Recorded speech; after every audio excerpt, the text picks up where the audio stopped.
It's also co-sponsored by MISG and Respect Masjid. Before we begin our event today, IMSA Youth's theme for this Ramadan is Ready, Set, Grow, Building Istiqamah. Our goal for this Ramadan is to find the motivation throughout the month to remain constant in our acts of worship and good deeds. Maintaining steadfastness and building Istiqamah may look like starting good habits during this month and taking the steps to continue these practices after Ramadan ends. To tie right into our theme, we will be joined by Chaplain Sakinah for a Ramadan check-in as we enter the final days of the holy month. We will be discussing the highs and lows of our spiritual journey and how to sustain our spirituality even beyond Ramadan. Today's speaker is someone many of you may be familiar with, as she was one of our most recent speakers at Muktamar. Chaplain Sakinah is the current chaplain and the Dean of Students at Respect Graduate School, Pennsylvania. She graduated with her master's in Islamic Studies and Interreligious Chaplaincy from the Graduate Theological Union in Berkeley, California, and received her clinical chaplaincy training at Stanford Hospital. She is a board member of Ziyara Spiritual Care, providing chaplaincy training internationally, and is a mentor for the Association of Muslim Chaplains North America learners. Please welcome Chaplain Sakinah. We will have time for a Q&A session at the end, so if you have any questions, please feel free to send them in the chat. Thank you, and I'll be handing it off to Chaplain Sakinah. Assalamu alaikum wa rahmatullahi wa barakatuh, and a very good afternoon, good evening, wherever you all are. Thank you for spending your afternoon here with us together. As you were introducing me, Nadia, I was actually just getting a few messages where people were trying to get in the room, but they couldn't. So I'm not sure what is going on. The link, I think, is live. Oh, and it's already on Radio IMSA. Okay, so let me maybe... The link, I think, is live. If I could just... and it's already on Radio IMSA. And it's already on Radio IMSA. Let me just respond, because there was like a group of people from the mosque who were asking the same thing. And it's unclear why they can't get in though. I can send the link for the Radio IMSA on the chat, if that helps. I think, yeah, at least that helps. And then maybe I can post it to that group and just give us 30 seconds to do that. Jazakallah khair.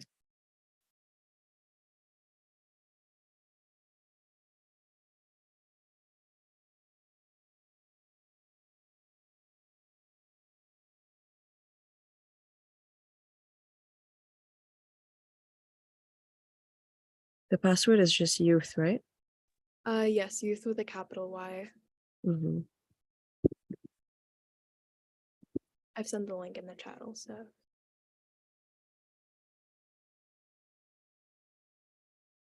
Okay, bismillah. All right.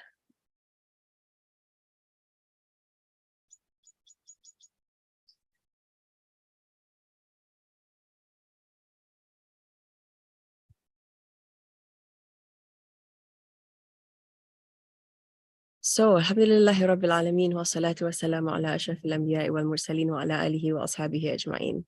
Welcome to my backyard. I thought, since today's theme is about spiritual resilience, about connection with Allah, Istiqamah and all that, and enjoying kind of the first warm day in Ramadan for us over here, it would be wonderful to greet you all from my real backyard. You might see ducks and chickens. Inshallah, you might see some ducks and chickens walking around as well. They're around there somewhere. And so today we want to talk a little bit about what Ramadan has been like for us. So it's going to be more of a check-in session. Like I was saying, it's not just a one way of me giving a lecture. I think everyone's had enough of tazkira and reminders and lectures this Ramadan. So it would, if possible, I want to take us and accompany us together, and me as well, into a bit more of a reflection mode this afternoon, inshallah. And so let's begin with a little bit of a check-in.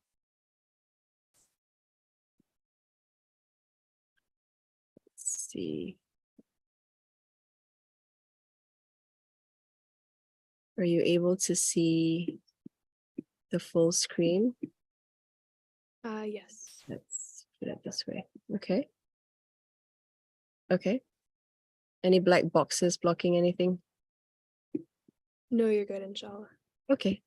So the theme for today is how we develop and nourish our spiritual resilience, not just in Ramadan, but also beyond, inshallah. So I want to start first by checking in, because I think that's a good place for all of us as we trying to get to know where each other might be as we begin Ramadan. Before I share a little bit more about some of the maybe beneficial tips that we could share. Let's do a bit of check-in. And let me put in the chat the link for this Padlet where I have a few questions up here. I'm going to close that and open this.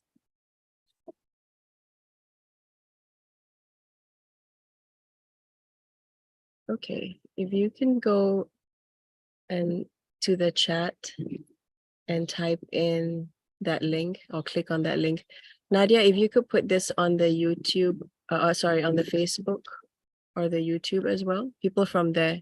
So those of you who are joining us from Facebook and some of you are joining us from YouTube, you might not be in this room, but I also want you to still be able to engage with us through your words, and you can do that through this Padlet, inshallah, which we will be sharing here. So a few check-in questions that I've been asking myself, and that were you able to share it, Nadia, in the other sites? Yes, I'm sharing it right now. Facebook and so a few things that I've been checking in with myself, and also would love to hear from you all. And I want us to kind of like go through this as honestly as we can, because it's been hard, right? Like for some of us in Ramadan, it's not just about not eating and drinking. It's a bit of a chaotic schedule. And for a lot of you, you're in school, you're in university, you're in high school, you've got classes, you've got exams. My son's got like some exams and presentations this week. That's not changed. And so there's a lot of kind of disruption to the routine as well. And sometimes there's also a little bit of healthy pressure or a little bit less healthy pressure in different ways about how people are expected to be active in MSA and hosting iftars every day. And then you have to go to the masjid also, but then you've got an exam in the morning. So there's both a spirit of joyous, maybe welcoming of Ramadan, but there might also be, just normal things that we're struggling with. So here on our little check-in board, I'd like you to go through some of the questions that we've got up there. Are you able to see the board? Anyone can unmute or share if you're able to see the check-in.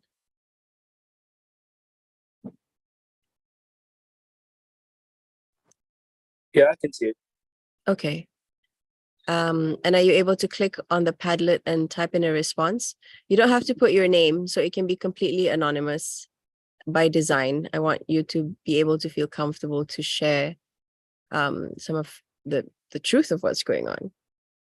The first question is, what has been going well for me this Ramadan? What has been going well for me this Ramadan? The second question is, what has been a struggle for me this Ramadan? So what's been a bit difficult,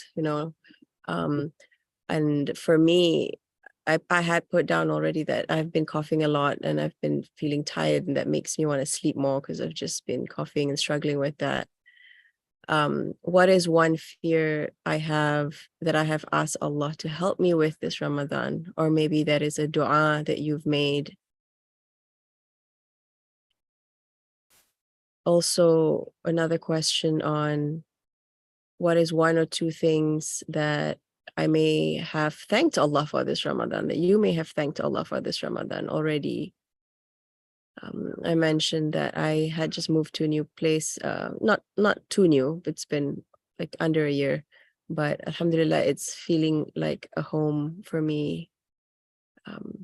And the last question is, who are the people that I have made dua for already, or prayed for this Ramadan, and maybe like why I mentioned them. I don't see any comments coming up. Are you all typing things already, but it's not showing? Or I think you have to refresh the page. I see the comments on my end You. after I refreshed. How do I do that? Let's see.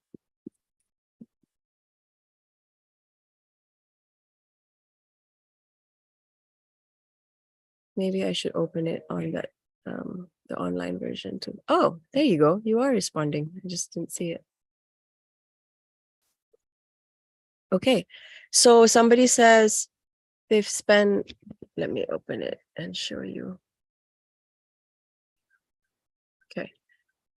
Now you see the other people's responses as well on my Zoom. Yes, I can see. Somebody says, what's been going well this Ramadan? They got to spend lots of time with family and involved in a lot of community programs. Nice. Ramadan's been great. Okay. Being thankful has been going well for this person. Meeting more people and spending more time with family. Alhamdulillah, that sounds like a wonderful experience.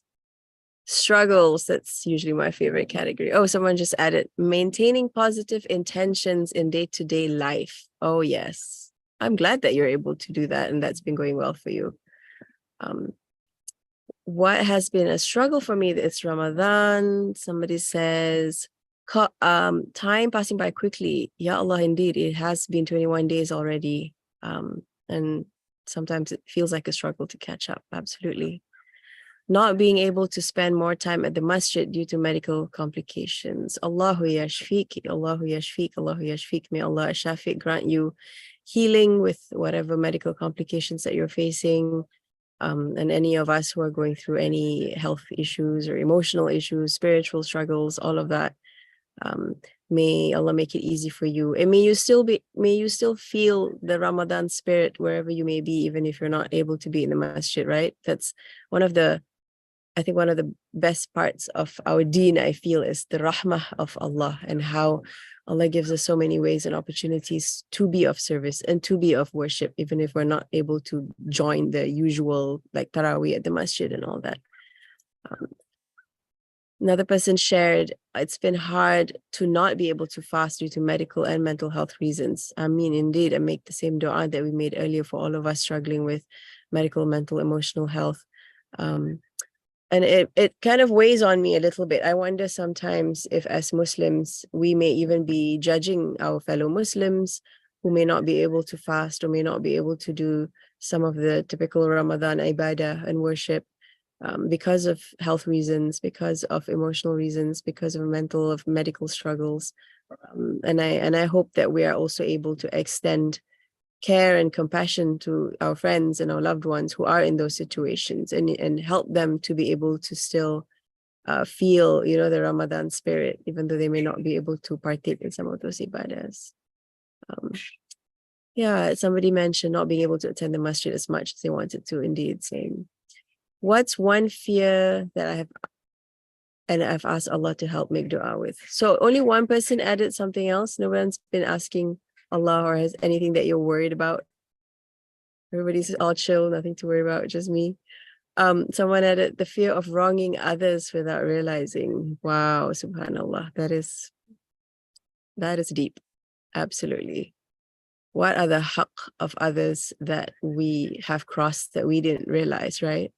And actually, I think you kind of read my mind a little bit. This just happened to me a couple of days ago, and today I made a phone call because I had that fear of like when I was writing these questions for you all. I myself was doing the reflection, right? So I was thinking like, "Ooh, I feel like I was a little harsh with one of my colleagues," and it was just because I was like stressed and rushing, and there was miscommunication, and so I sent a message and I tried to apologize, and but that's a totally valid fear, and part of the whole emotion building spiritual resilience is building that internal strength and skill to notice these things when we feel like, I think I went a little bit off. I think I went a little bit off. Or like, what do I need to do to come back? Or what do I need to do to nourish myself again? And that's a really important point that you raised. Thank you for raising that. Fear of wronging others without realizing. Someone added fear of lack of success in academics. Yep. I'm sure a lot of you now in school, in college, that's probably top on a lot of people's lists. fear of not accepting our ibadahs, Allah not accepting our ibadahs. Ya Rab, na'udhu billah. May Allah accept our ibadahs. May Allah accept our intentions, our actions. We'll talk a little bit more about that in a while, also the intention and action.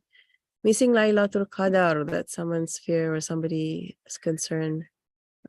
And may Allah accept from us again, like in all these last nights and all these nights, there's so much barakah. And we don't, there's some blessing in not knowing exactly necessarily when Laylatul Qadar is. And we'll also be covering that later. There's so many times throughout the year. So the topic is also about resilience beyond Ramadan, right? So much more time and special time and occasions throughout the year that Allah has given us as opportunities that have special rewards in addition to Ramadan also. Next column, what's one or two things that I have thanked Allah for this Ramadan? More knowledge from last Ramadan led to better preparation. Good on you. Sounds like you put in effort to learn a little bit more that helped you to be prepared.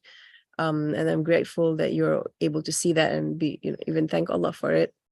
Parents that take good care of me, alhamdulillah, that you have parents who are around, parents who are maybe with you and take care of you, whether they're with you or they're away if you're at college or something. Someone's thanking Allah for much more self-accountability. That's pretty cool. Yeah, that's something, I don't know if I've thanked Allah for that before, but absolutely, that's again, when we talk about muraqabah and our self-awareness, developing that spiritual awareness, accountability, responsibility, it isn't easy, and it takes, as somebody else said, it takes some knowledge. It also takes practice, guidance, and just working the muscle. Like you'd work a muscle going to the gym and working out. Like these spiritual muscles are muscles that we can work out. And the last column, we have who are the people I have made dua or prayed for in this Ramadan, and maybe add why or what I asked for them. So someone added, I made lots of prayers for my parents and my siblings. Ameen, may Allah accept those prayers. I made dua for my mom to reward her for all she's done this Ramadan and in other months. Oh, that's sweet. Yes, I mean, may Allah reward your mom and all our moms and all our parents and loved ones for all they've been going through and raising us. Thank you very much for engaging in the Padlet. You can feel free to keep adding if you want as you go through the months. I'm going to leave this Padlet on, and I might even use it again in a different youth session. So we'll have like these stories and these answers building up, inshallah, over time, and you can come back and see or add your own thoughts or reflect on it again. Okay. Are you back to seeing the PowerPoint? Yes. Okay. So as we checked in about what's been going on already, some of the reminders that I want to share are just kind of similar to what I might have said in the beginning of Ramadan or even before Ramadan. It's just sort of that being able to sustain ourselves throughout the end of Ramadan and then beyond is a journey of pacing ourselves, right? And Rasulullah Sallallahu Alaihi Wasallam, Prophet Muhammad, often has shared that in our deen, choose what is easy. In our deen, also do what is small and consistent, and that is of benefit of barakah. So there is that there is that barakah, and there is that acknowledgement of not just trying to necessarily do a million and one things, but also to be able to pace ourselves and be sustainable and be consistent over time. Having said that, of course, during certain periods of time, there will be like extra energy, extra focus, extra attention, right? Like a final project and, finals week and Ramadan month and the last 10 days. So there is that additional energy that you might put in, but at the same time, think about what you want to sustain after Ramadan for the rest of the year, inshallah, till Ramadan next and beyond, as you go through your schedule and your spiritual energy also. And I talked about this at the Mu'tamar, and also I'm not going to go into too much detail today, but you know how when we talk about well-being and our growth and all that, it's never really just about the spiritual perspective. To me, is the underlying perspective. And part of that is your physical health, your mental health, your family, social health surrounding your environment, your physical environment. Are you in a dangerous place? Are you in a war zone? Are you in an earthquake area that's something bad that's happening now? Are you feeling safe where you live? Your financial health, your work, if you're working, your work health, your school health. So all of that forms our self. So when we talk about maintaining our spiritual energy over the year, it's also important to look at those other aspects in our life and what might need some balancing, right? It's just that today we're going to focus a little bit more on the spiritual perspective, that's all. Another frequent reminder in Ramadan, of course, is that we eat to live and not live to eat. And inshallah, nobody had mentioned that as a struggle in the Padlet that you've been struggling with, like eating too much in iftar, which sometimes is a common thing. And then come the time for ibadah, you just feel like collapsing or, uncomfortable when you're trying to go into sujood. So just a reminder of that balance and control and what we want to detox from a physical aspect, balancing our food. And also another big thing these days is social media. Are you checking in how much time you're spending on social media, on the usual chats, on just scrolling, Instagram, TikTok, whatever?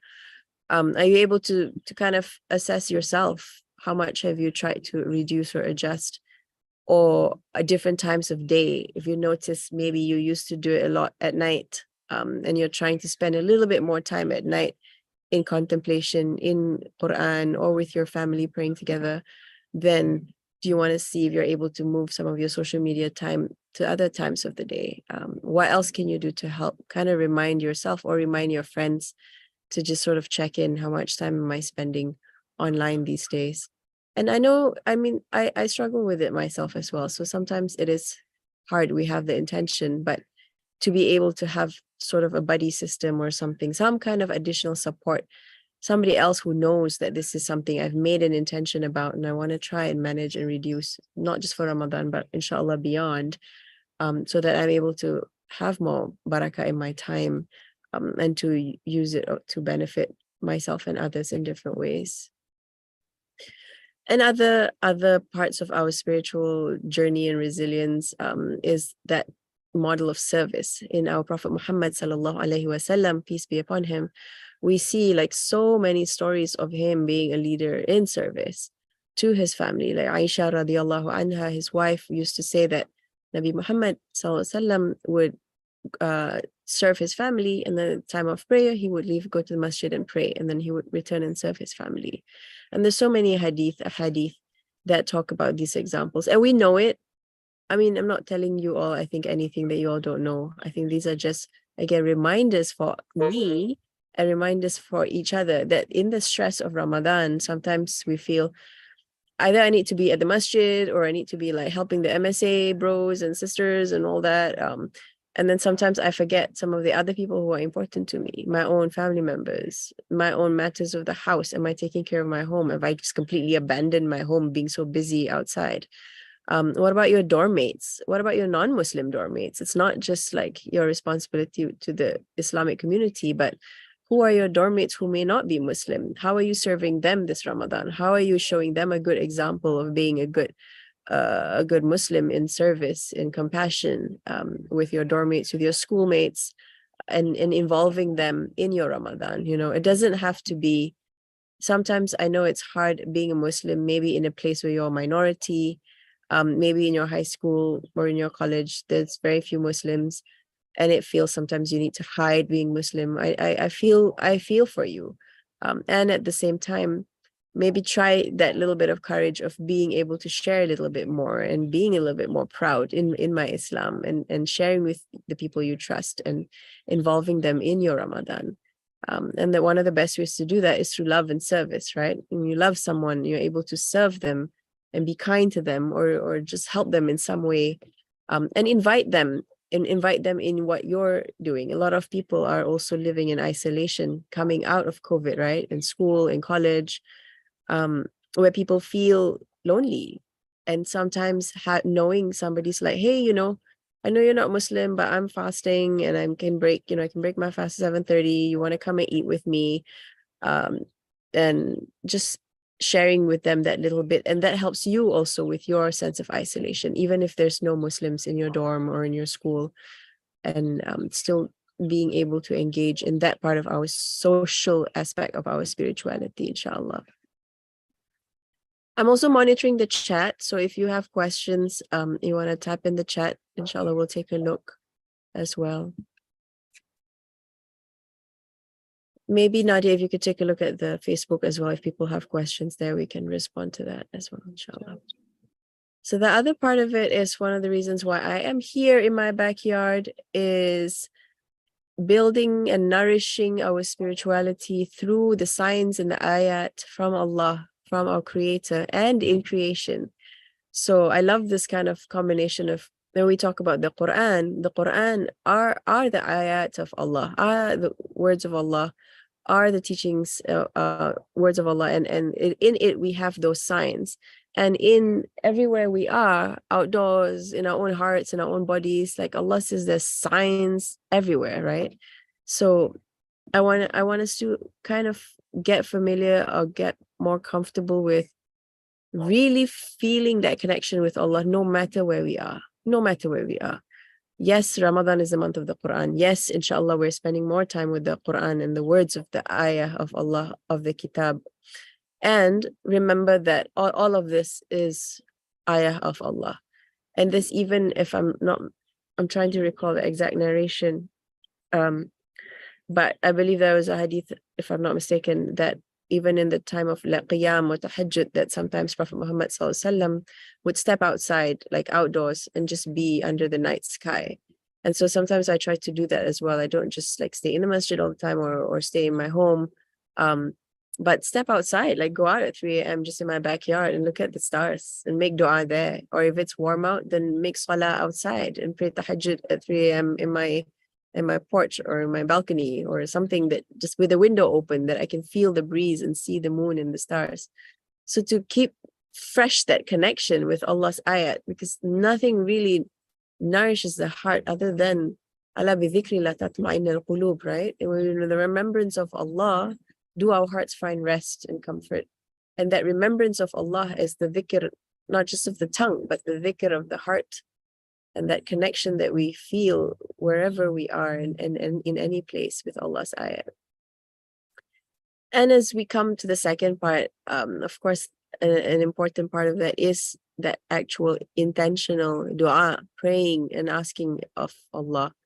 And I use the term maybe praying here loosely. I want to use it as also just communicating with Allah. How are you talking to Allah? Do you know that you can talk to Allah? Like some people feel, I have only, I can only read dua in Arabic or, specific duas that I have been taught in my language, whatever, English, Indonesian, others. But do you have a practice of also where you just talk to Allah and your heart is talking to Allah when you're going through something difficult, or you see something beautiful and then there's nobody there? Like, Ya Allah, this bird is so pretty and it's red, it's a cardinal or something, and I want to thank you, you made that and you brought it here just for me to see that cardinal and enjoy that beauty, and to say that to Allah. So we're taught to be grateful to each other, and we know we should be grateful to Allah. It's just that sometimes sometimes we struggle with that, right? Sometimes we struggle with our heart feeling that gratitude, and sometimes we struggle with the words expressing that gratitude to our loved ones.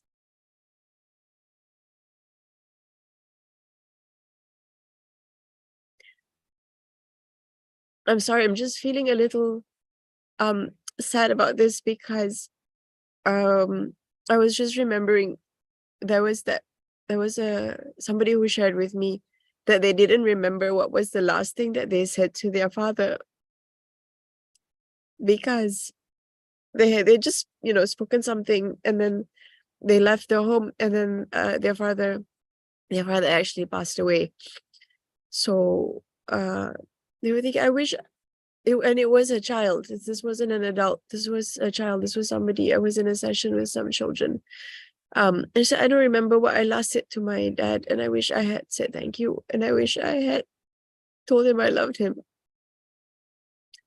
So that consistent ability to talk and to maintain that closeness with Allah, with our loved ones,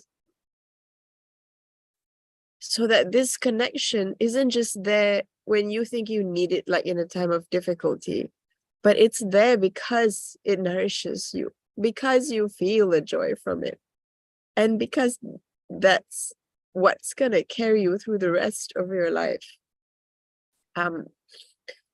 And to have that ownership, so I'm very specific when I say here, nourishing a personal connection with Allah, my Rabb, your Rabb.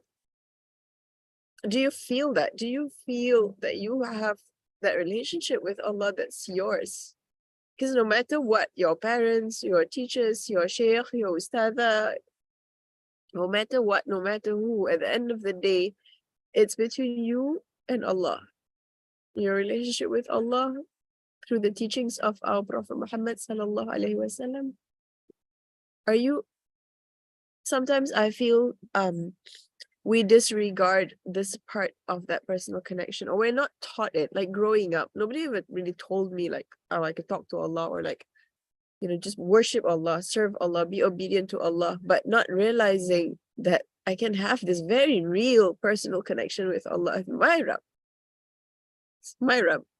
and that He should be your Rabb personally, and feel that connection with Him.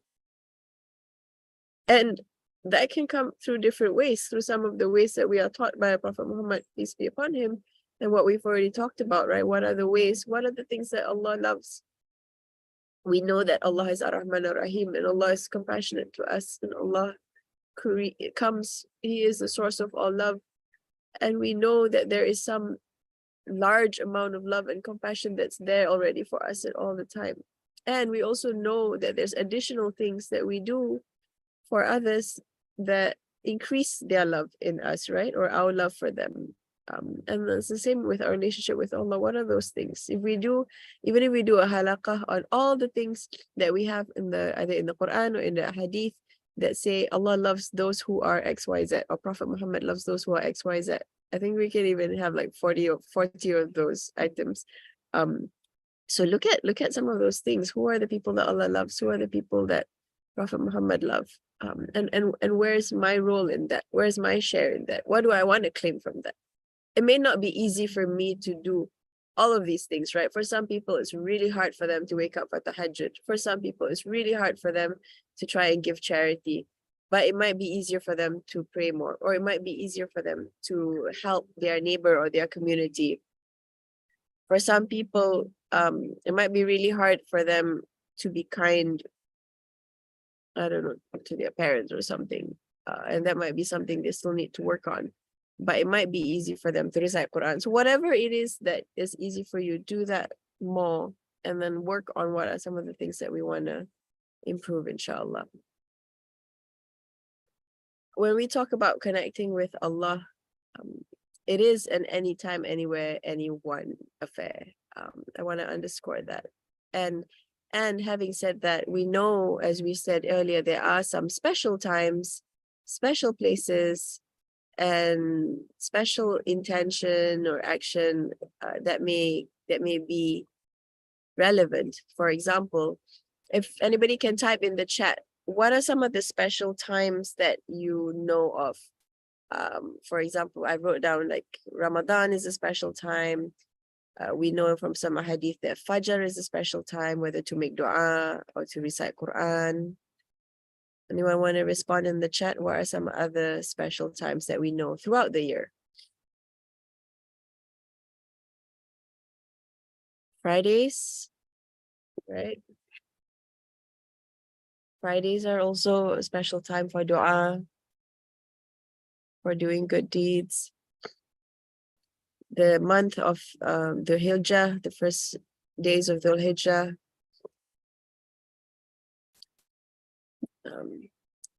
What about special place? You can respond on either point, actually, special time or special place. The day of Arafah, somebody responded, yeah, that's a time and place indeed. So I wrote down visiting somebody who's sick, because we know when we visit someone who's sick, also angels accompany us and they make dua for us, and the person who's sick, also their dua is special. So it is a special kind of time and place. Special intention and action. For example, if we make a special intention to do sadaqah. Oh, the ducks are flying behind me, but you can't see that because the PowerPoint is open. Special intention and action. If we make intention for sadaqah, and then we make intention, we give sadaqah, and then we make dua, or to serve others or to do some good deed. And again, like in the context of Ramadan, we have that special intention and the action that follows of fasting in Ramadan and spending more time in the Quran and reflection and contemplation as the special intention and action. So somebody wrote when traveling, absolutely, in the mosque. In the mosque, special place, when traveling, special places, and time. A lot of overlap, right, with the time and the place, even intention. Making dua when it's raining. Yes. Imam Baitullah is here. MashaAllah, tabarakallah. Thanks for joining us. I'm not sure if you're in the youth category, Imam, but okay, maybe your sons are there. Whatever you need him, really, he's in your heart. Absolutely. That's like special time, special place, anywhere, anytime, right?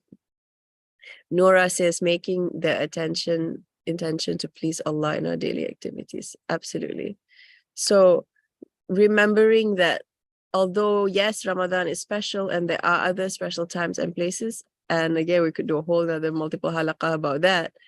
But remembering that at any time, at anywhere, and anyone has that connection with Allah, and that we should feel that closeness with Allah, inshallah, cultivate that, have that relationship with Allah throughout the year, throughout our lives, inshallah. So as we come towards the end, we'll take some questions. I wanna share one more Padlet, but before that, let me show you a special place when it comes to Ramadan. So we talked about the concept of a bit of like the itikaf, right? You all know about itikaf, where we try to seclude ourselves in the masjid if possible, and if not, then someplace in your home where you can kind of maybe make a little corner for yourself and make that your place of ibadah. Like I said, no, but not everybody is able to be in the masjid for itikaf. And of course, there's many opinions when we come to the fiqh of it. Does it have to be the whole night? Does it have to be the whole 10 days? In the context of this halaqah with the youth, I'm going to say whatever little amount you can do it. If you go to the masjid, you pray Isha, you pray Taraweeh, you come back, make that your intention for itikaf, even if you can't sleep there, even if you can't pray too long. And at least even if you can do Isha in Jama'ah, and if possible, Fajr, the morning prayer in Jama'ah, great. And if you can't, try and do that at home. Pray with your parents, pray with your dorm mates, pray with any other Muslim people in your dorm if you can. I know it's hard, especially for Fajr sometimes. I have teenagers in my own home as well, and trying to wake them up is one thing, and then trying to wake them up and get them to pray Jama'ah with us is a whole other thing as well. But this is where, when we have support from each other and we have that kind of desire to remind each other, inshallah, it will become easier, and make dua that Allah makes it easier for us. So that seclusion in Ramadan, where's your special place? And then beyond Ramadan, right? Is there a special place? I know I said everywhere special and outdoors if you can. But what feels special to you? Are there places that you want to cultivate in your own home that you feel can be your little mihrab? The mihrab is, that kind of like that seclusion place that you have in a masjid. In the story of Sayyidat Maryam alayhi salam, the mother of Nabi Isa alayhi salam, Maryam alayhi salam, she had her mihrab, right? She had her special place where she used to kind of retreat and be in contemplation. I was going to say the Quran, but not the Quran, but yeah. So where's your mihrab, and where can you have little spaces where you find your own little peace and cultivate your peace at home, at school, in your dorm, in your office, in your car, or you have something that maybe just kind of reminds you have your own little Quran with you, or you have something in your bag. It doesn't have to be a specific thing or place, but I just wanted to share, these are some of my personal mihrab from the last COVID periods, like the last 2-3 years during COVID. I was a chaplain at a hospital in California, in Stanford, and the first year there was no masjid, right? Everyone was just at home for Ramadan in 2020 or 2019, whenever that was.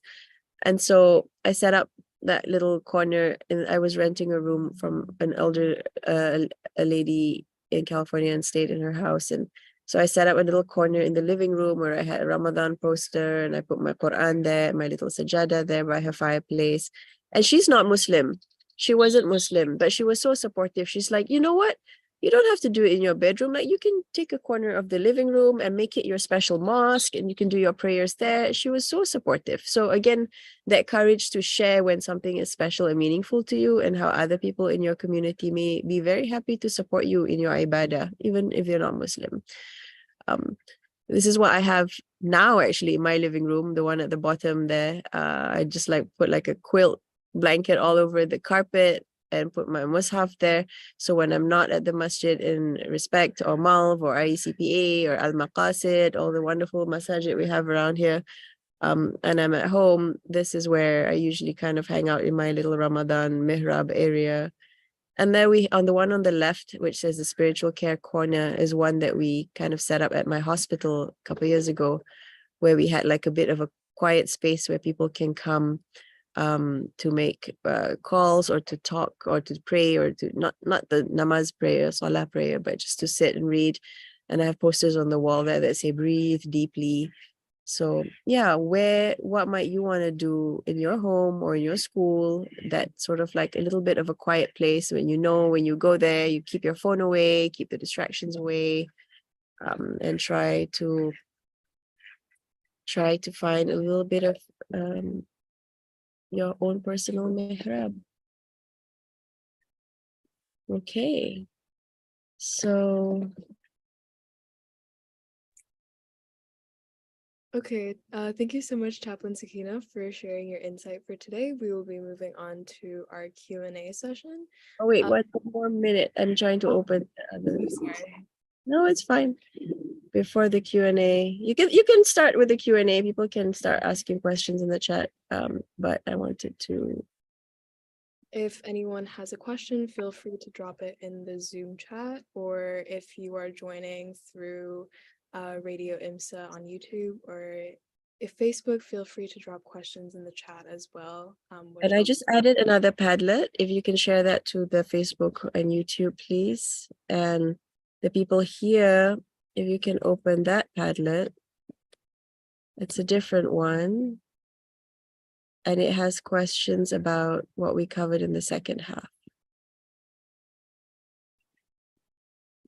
Are you able to see it? The connection with Allah, special time, special place. Yes. Okay. So based on what we've already kind of covered before we go into Q&A, maybe you can share. And if some of you prefer to share by voice, that's fine. You can unmute and answer some of these questions by voice. It doesn't have to be over text. I just wasn't sure like how many people would show up, and if we don't have enough time to like unmute everybody.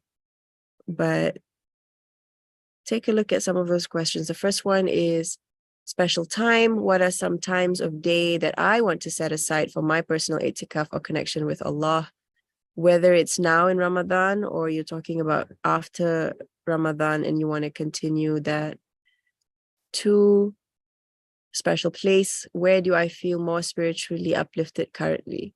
So kind of notice your own patterns. Like, do you feel kind of more spiritually rejuvenized in the masjid, outdoors, when you're walking to class or something, a particular part of your house? Are there any new spaces that I want to try and explore to nourish my soul? 3rd one is about the special intention and action. What are some of the ibadah, worship, acts of service, or kind deeds that I want to make intention to restart? So something maybe that you've been doing, but you stopped doing and you kind of want to restart, or something you want to improve or change the quality or the item. And then the last one is, what are some unhealthy or less healthy or harmful habits or sins that I have that I want to work on improving? And like, to help you do that, what are some of the, we talked about having a buddy or sharing it with somebody. Do I have somebody I can check in with, a buddy, a mentor, or sign up for some classes or something, a halaqah or something that you can have like continuous support? throughout this journey.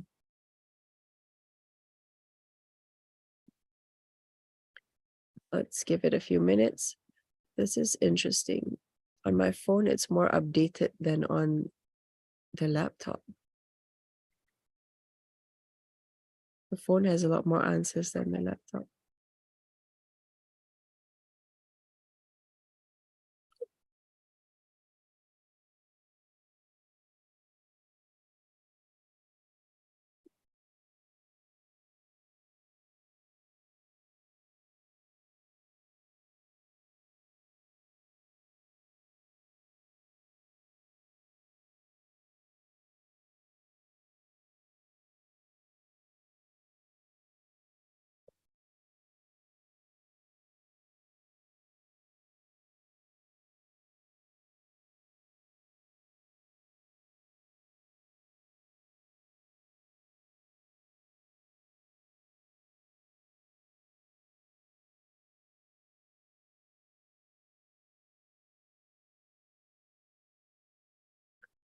Oh, we have some interesting ones coming in too. Let's see what else.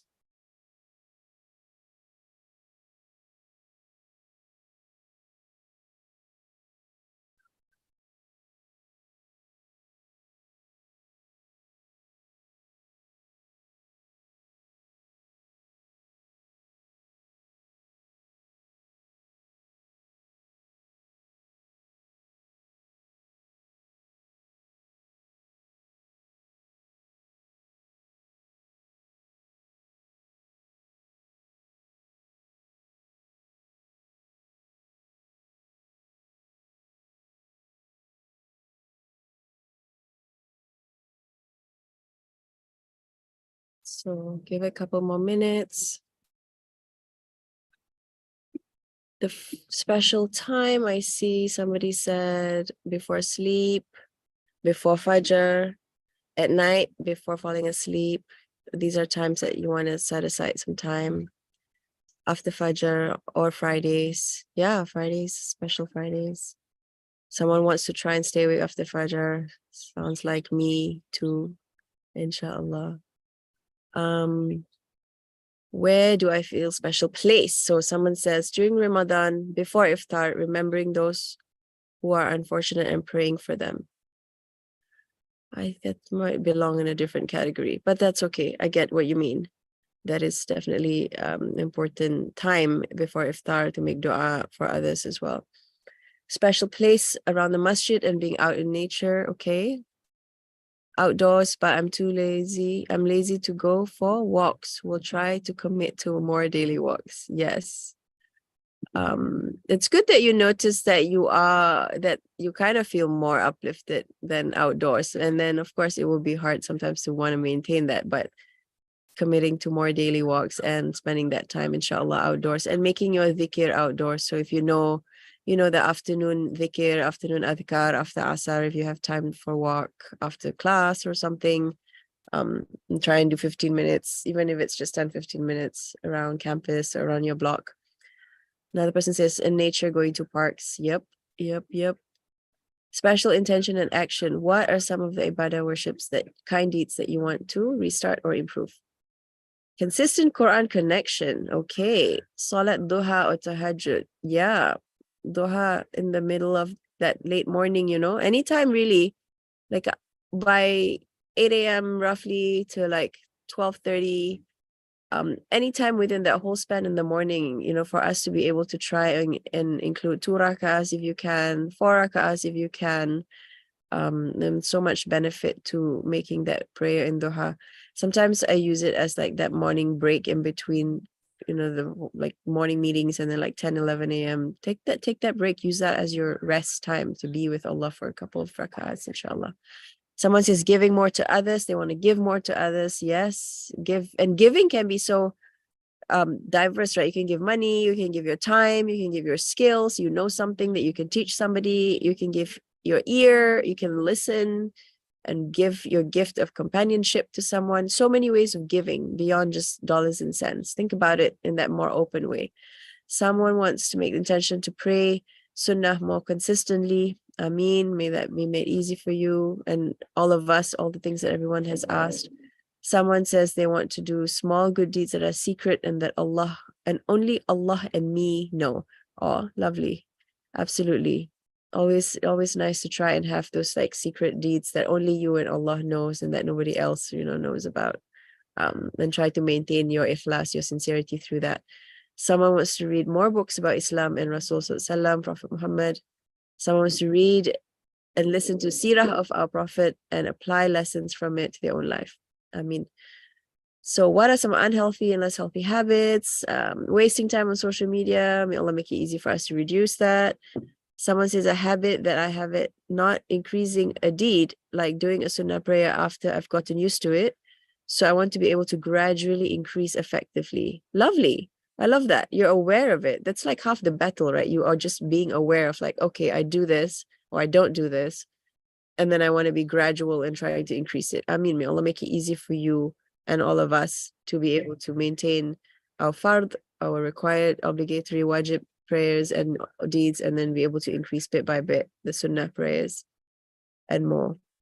Someone says, showing my annoyed face to my brother. Someone wants to work on reducing the annoyed face look. I get you. Yep.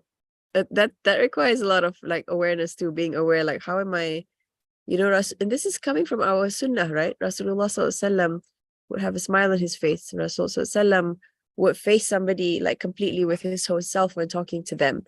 I really, where do we really hear this like him responding to somebody with like annoyance or like a gripey face or something?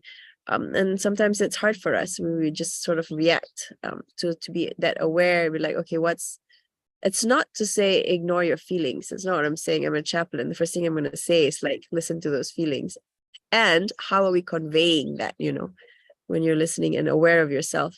What are you managing with what you're expressing? Or are you purposely like showing this annoying face to your loved ones? And it's easy to do that at home with our loved ones because we're so close to them. We don't usually do that when we're outside with strangers, right? Or at work. Like it's our loved ones usually they get that kind of frustration part of us. And yet it's also the loved ones that the Prophet Muhammad SAW asks us to be kindest to the most.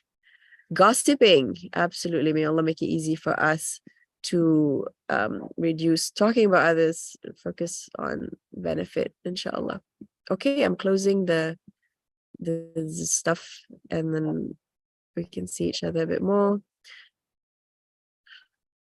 Anyone who has comments, reflections that you can voice out? I know you've been responding on text, but I'd love to hear some of your voices if you want to share anything that you felt was beneficial or anything you want to ask.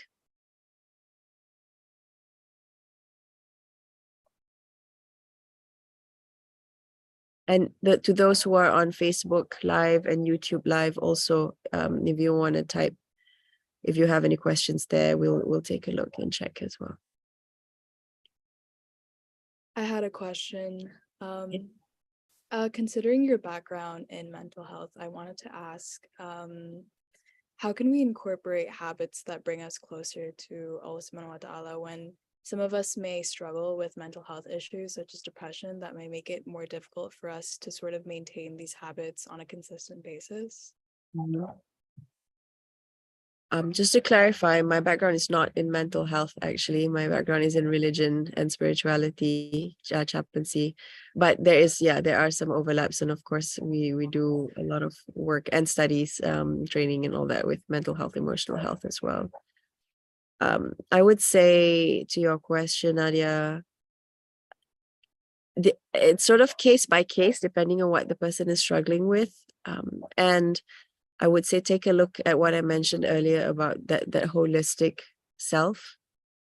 What are other parts of that person's life that might be stronger? Physical health, like you said, maybe they're struggling with mental health, but physical health, emotional health, family, social environment, stable. At least in a way leverage on some of those other parts of our health also, and not just focus on like, okay, I'm going through depression. And I understand when you're going through something like maybe depression, all of those parts, even if they're okay, feels not okay. And it can still feel overwhelming. And so the first thing is, I would say, get help. That awareness of like, I'm struggling with something, and that courage to step out and start getting help is huge. Is huge. Because if I want to list 1,001 resources, there's 1,001 resources. You want Islamic websites, you want counselors, you want videos, you want Quran therapy, you want connection with Allah. Like, it's all there. But usually when it is a situation where someone is struggling with depression, and I've struggled with my own mild depression a few years ago myself, and it that effort to get connected to somebody else and getting help externally is, I think, the most important first step. Always, of course, connection to Allah first. So I keep asking Allah, like, even if I couldn't get out of bed or something, it's like, Ya Allah, I'm really struggling with this depression. I'm really struggling. Everything just feels so dark. Like, please, can you just, Ya Allah, just give me one window where something feels easy and light. Just keep talking to Allah that way. And Ya Allah, accept my ibadah. Even if all I do all day is just get up, pray some prayers, say pray some dhuhr, asar, or whatever, have lunch, go back to sleep, and I can't manage much else in my life. At least maintain something and get professional help. Tell your friends, at least your friends can help refer you to resources in college or in school. If you can tell your parents, be honest with your parents. If your parents are not helpful or not supportive or not understanding, and I know that happens too sometimes, we get people saying, I'm struggling with this, and the school counselor knows it, but my parents are like, just get over it. You don't, your life is easy. It's not like back home. And why are you complaining about? So you're not able to really get that empathy and support maybe from your parents. So who are your other mentors and role models in the community that are able to accompany you on that journey, inshallah? Yeah, but not alone, never alone, inshallah. Thank you, Chaplain Sakinah. If there are any other questions, feel free to drop them in the Zoom chat, or if you want to remain anonymous, feel free to private message me. In the meantime, I had one last question. What do we do when we find ourselves in a spiritual rut, and how do we get back on our feet to get closer to our deen this Ramadan? A spiritual rut, like a rut, like a spiritual low, basically. Rewatch this video recording. I think most of what we talked about today is relevant. Like, look at those different aspects of our lives when we're feeling kind of spiritually low. And I mentioned earlier about looking at what's easy for you and start there. So if certain kinds of ibadah and worship feel difficult for you at that time, and you're already feeling so low, what are some of the things that feel easier and also feel like it gives you a little bit more of that energy and nourishment, and just start there. One thing, bit by bit. And the dua, again, just kind of pouring that out to Allah. There were times that I felt like I would pray and didn't really feel anything, and in sujud, or sometimes it's not even a prayer, like what you're saying, feeling that really spiritual low or rut or disconnection or something, I would just go into sujud, not even necessarily in prayer, just going into sujud and just like kind of negotiating with Allah. Be like, Ya Allah, I feel so low. Like, I don't get it. Like, I feel so spiritually down and drained, and I don't know what's going on. Like, you gotta help me. Like, before I get out of this sujud, like, you gotta help me, Ya Rab. So I really just pour it back to Allah, And usually I'm not saying like, oh, this fireworks and magic stuff happens, but there is little bits of magic that's happening inside our hearts all the time. And kind of leaning on that connection with Allah again, knowing it's there. Which is why I come back to that whole concept of spiritual resilience and your connection with Allah at all times, because there will be times where it feels just gone. There will be times where it feels like I'm just the most evil person in the world, and like, how can I even be, imam or chaplain or whatever, but my own family's falling apart, or my own heart's falling apart, or I'm feeling empty, or like, it happens to the best of us. So knowing that relationship is there, and you know how Allah says that when your hamba, your servant, my servant comes to me with one step, I take more steps. When my servant comes to me by walking, I come by running. And visualizing that, and really visualizing that, and knowing that to be true. Like, this is all I can do right now. Like, I'm in sajda, I'm in sujud, I'm just pouring my heart at you because I feel just really low and just empty. And I know you're coming to me. And believing that. Like, we know it. We read all the hadith. We know it up here. And now it's really about, like, do we really feel it? Do we really believe it? And do we really feel it, inshallah? Thank you, Chaplain Sakinah. We had one question in the chat. What are good resources to increase in Islamic knowledge when you're not sure where to look or start, such as books, podcasts, etc.? Ooh. In the world of the internet now, that's like a really endless question. What I would ask this person, if this person is willing to respond, like, what are the fields that interest you? I would say start there. What are the topics that interest you? What are some questions you have in your mind? Because if you want to just like Google Islam 101, then you're going to get a whole bunch of resources. But depending on what your interest is and what you're struggling with, like some people, they might be struggling with, like you said, mental health struggles, and you really want to know more about like examples from the stories of Prophet Muhammad and the Sahaba about mental health and how mental health affected their spirituality. So those kinds of videos or articles might be more interest to you. Maybe somebody's like in an entrepreneurial mode and they're trying to do like a startup project in college that's part of their business degree or something. Then maybe they're more interested in like researching on examples of Islamic business ethics and practice, and those kinds of topics might be stimulating to them. Maybe someone is working more on like tazkiyatun nafs, the purification of their heart, and they're struggling with an anger issue or something, or backbiting, and they want to watch videos and talks about those topics of like anger and backbiting and stuff like that. So I would say come back to what you're struggling with, and then also come back to what is relevant in your life at this point, because anything else usually you might give up on very quickly, because if that's not really what you're looking for, right? I'm just going to give you a whole bunch of videos. So, and if you have something specific that you want guidance on, you can feel free to reach out to me specifically and say, I want to work on this and this and this, and I'm really overwhelmed. Some people feel overwhelmed. They know all the resources are there, but there's too much and they just want a little bit of more guidance of some resources. Then I can be a bit more specific and address what are the things that you are actually looking for.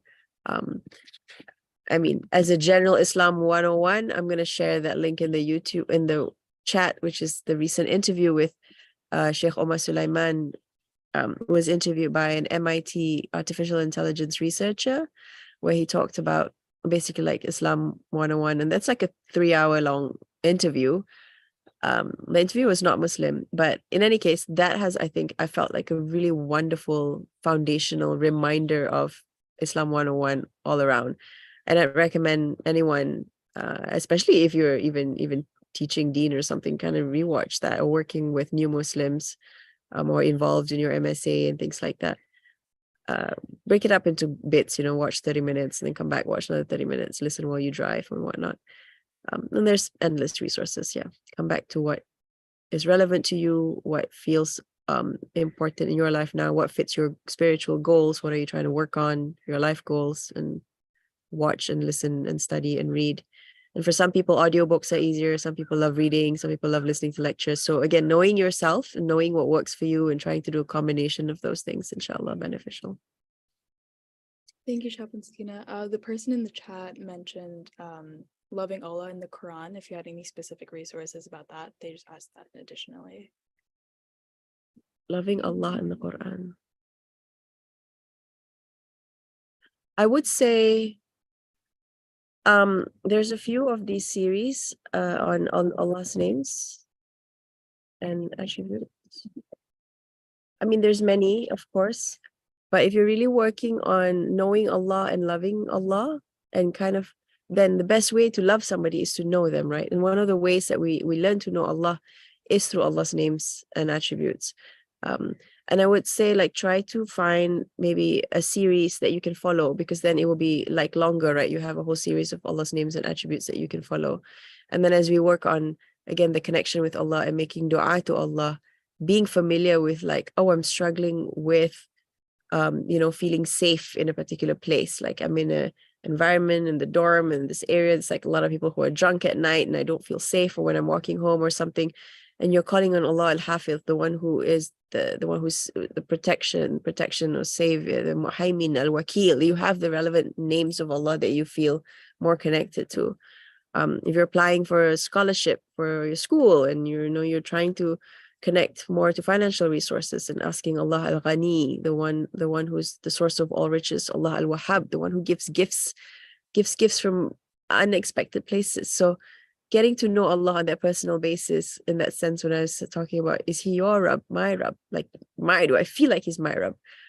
So I would say in that loving Allah category, to look for books and or videos on Allah's names and attributes. If you like books, I think I forgot, I'm not sure if I got the name right. Jinan Yusuf, Ustadha Jinan Yusuf. I might be spelling her last name wrong. She has a book on the reflections of Allah's names and attributes. And she also has like a workbook that comes with it. And it's written a bit more like spiritually. And some of the books on Allah's names and attributes are pretty technical. So this one is a bit more like combination of technical and also like spiritually uplifting. But also, inshallah, sound, like technically fiqh-wise sound. And a video series, I think Sheikh Mutasim Al-Hamidi has a series on Allah's names, and then many other shuyukh also, I believe, like Sheikh Sulaiman, Sheikh Asiqadi, a lot of them also have some series on Allah's names and attributes. Yeah. Rabata.